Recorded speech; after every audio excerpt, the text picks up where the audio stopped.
पाकिस्तान के दारुल हुकूमत में हो क्या रहा है?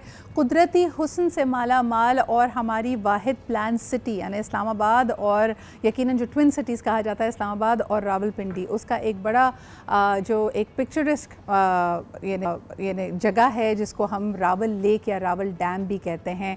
आपको याद होगा कि बचपन से आपने देखा है कि वहाँ पे लोग बोटिंग के लिए जाते हैं और एक बड़े खूबसूरत इसके नज़ारे होते हैं। अगर आप इसको आज भी गूगल पे सर्च करें तो विकीपीडिया आपको बताएगा कि इसमें कितनी किस्मों की मछलियाँ मौजूद हैं और ये बायोडाइवर्सिटी के लिए क्या ज़बरदस्त कदम है। लेकिन ये शदीद ये इसको कहना चाहिए मुजरिमाना गफलत का शिकार है और वहाँ के जो रिहायशी हैं जिसमें से एक एक्टिविस्ट और डिजिटल कंटेंट क्रिएटर आज हमारे साथ मौजूद हैं जो इस पर आवाज़ उठाते रहे, जिन्होंने बताया है कि नाउ इसको हम रावल डैम ना कहें, रावल लेक ना कहें, बल्कि रावल गटर कहें।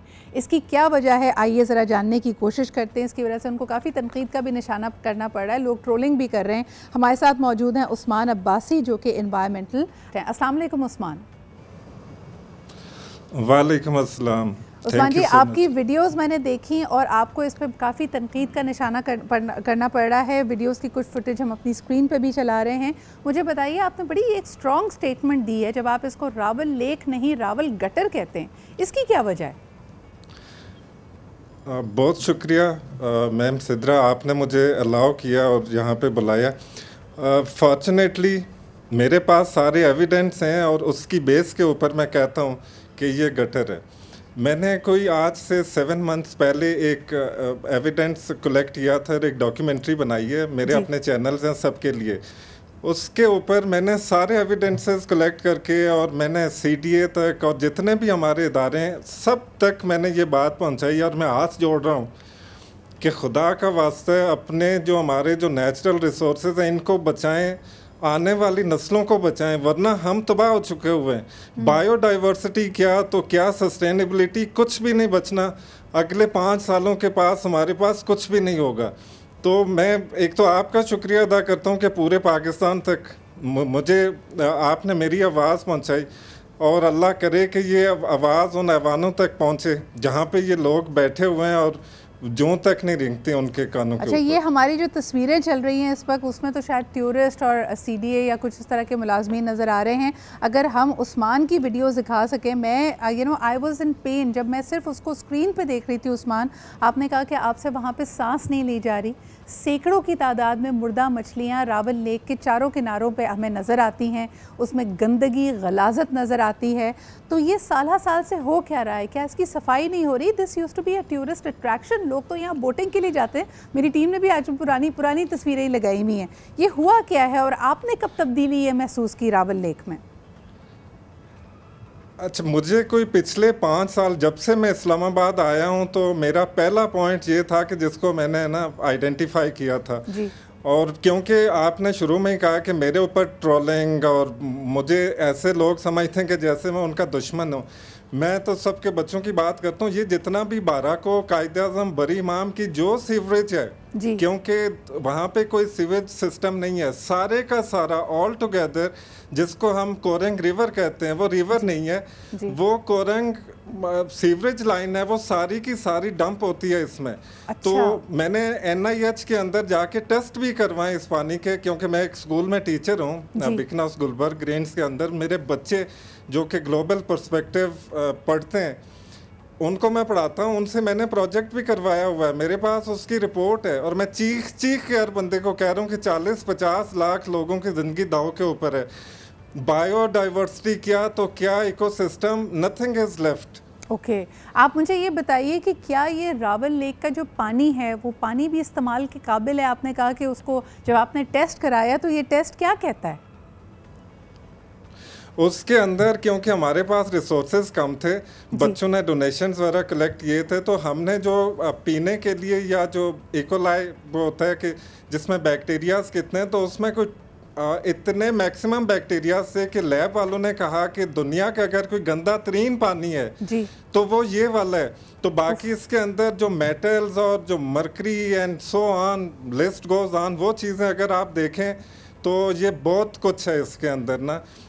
अच्छा, मुझे बताइए कि क्या वहाँ पे बोटिंग एक्टिविटीज़ और बाकी चीज़ें उसी तरह जारी और सारी हैं, या शहरियों ने भी इसका एक बॉयकॉट किया है कि भाई इतने गंदे पानी में क्या हम जा सकते हैं, या उसके इर्द गिर्द लोग अभी भी पिकनिक मनाने आते हैं? मैंने ये भी देखा कि आपने कुछ डंपस्टर्स भी दिखाए कि ग्रीनरी के बीचों बीच कूड़ा रखा हुआ था, और मैं नीचे जब कॉमेंट्स पढ़ी थी लोगों ने कहा नहीं जी ये तो CDA की गाड़ी रोज़ आके उठा के ले जाती है, और आपने फिर उस पर जवाब दिया कि भाई मैं यहीं खड़ा हूँ, जिसने गाड़ी भेजनी है इसकी सफाई करानी है करा लो। तो क्या रद्द अमल है? जब आपने हुक्काम बाला से बात की तो आपको क्या रिस्पांस मिला?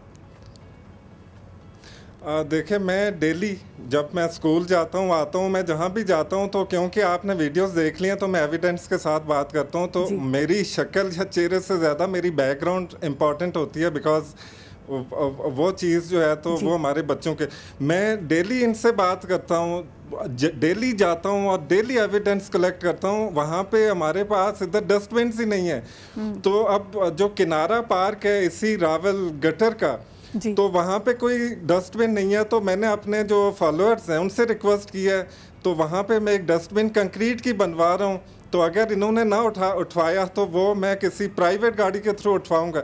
लेकिन इट इज़ सो अनफॉर्चुनेट कि उसके साथ ही एक स्कूल है, बच्चों का स्कूल, हमारे प्यारे बच्चों का स्कूल है, और उसके सामने का मैं आपको दिखा रहा होता हूँ। अगर ये हाल है तो हम आने वाली नस्लों को क्या सिखा रहे हैं कि जी आप गंद में रहें, गंद फेंकें, तो ये हमारी ज़िंदगी है। तो मुझे खुदा की कसम, मैं रोता हूँ, रोज़ रोता हूँ और तड़पता हूँ, और मैं आपका बेहद शुक्रिया अदा करता हूँ कि आप भी मेरी ये आवाज़ बनी है। बिल्कुल उस्मान साहब, आपने इतना ज़बरदस्त बीड़ा उठाया है, और ये पाकिस्तान का चप्पा चप्पा हमारा है। हम जब बातें करते हैं कि जी हमने बायोडाइवर्सिटी, सस्टेनेबिलिटी की बात करनी है, तो the proof of it lies in actually making doing some real action. Usman साहब, आखिरी सवाल करना चाहूँगी, ये जो सैकड़ों की तादाद में यहाँ पे मुर्दा मछलियाँ नज़र आती हैं हमें, कहीं खुदा न खास्ता ये हमारे दस्तरखानों पे तो नहीं पहुँच जाती? क्या होता है फिर इनका? Anything can happen, anything can happen. मैं इसकी एक चीज़ आपको बताऊं कि ये मुझे लोग कहते हैं जी कि ये सावन का महीना है जी, तो मुझे बड़ा मतलब प्रेशराइज किया गया कि ये सावन के महीने में ना ऑक्सीजन ख़त्म हो जाती है तो ये मछलियां मरती हैं। तो ऐसा नहीं है, पानी जब मुर्दा हो जाता है, जब जहरीला हो जाता है, वो यूट्रिफिकेशन का पूरा प्रोसेस है, तो उसके अंदर बायोडाइवर्सिटी डेड हो जाती है।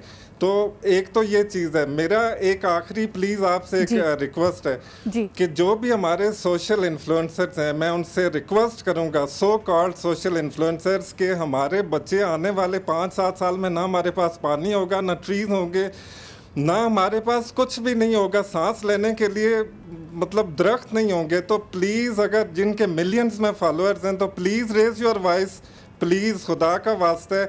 जो गंद हमारा भर चुका हुआ है सोशल मीडिया, तो इससे आप निकालें। आप लोग बड़ा कुछ कर सकते हैं, जो इन्फ्लुएंसर्स हैं, हम आपके साथ हम आवाज़ हैं, और तभी आज नेटवर्क ने इस दफ़ा जश्न आज़ादी के लिए भी लोगों को कॉल दी है कि ज़्यादा से ज़्यादा दरख्त लगाएं। और देखें, अपने पूरे ओवरऑल लाइफस्टाइल को हमें देखने की ज़रूरत है। उस्मान ने जैसे कहा कि बारा कहू या मुख्तलिफ जो एडजॉइनिंग एरियाज़ है, वहाँ का गंदा पानी, वहाँ का सीवरेज, वहाँ की गंदगी रावल लेक में आके गिरती है, जिसकी वजह से ये बदबूदार हो चुका है। पीने का इसमें पानी इस काबिल नहीं है। इसके अलावा जो आबी हयात है उनकी भी ये जान ले रहा है। तो यकीनन हमें अपने पूरे रवैये पे नज़रसानी करनी पड़ेगी कि हम कर क्या रहे हैं। बहुत बहुत शुक्रिया एक दफ़ा फिर इसके ऊपर आवाज़ उठाने के लिए। This is the community action. जब तक हमारे अपने लोग इसके ऊपर आवाज़ नहीं उठाएंगे, हम बेहतरी की तरफ नहीं जा सकते।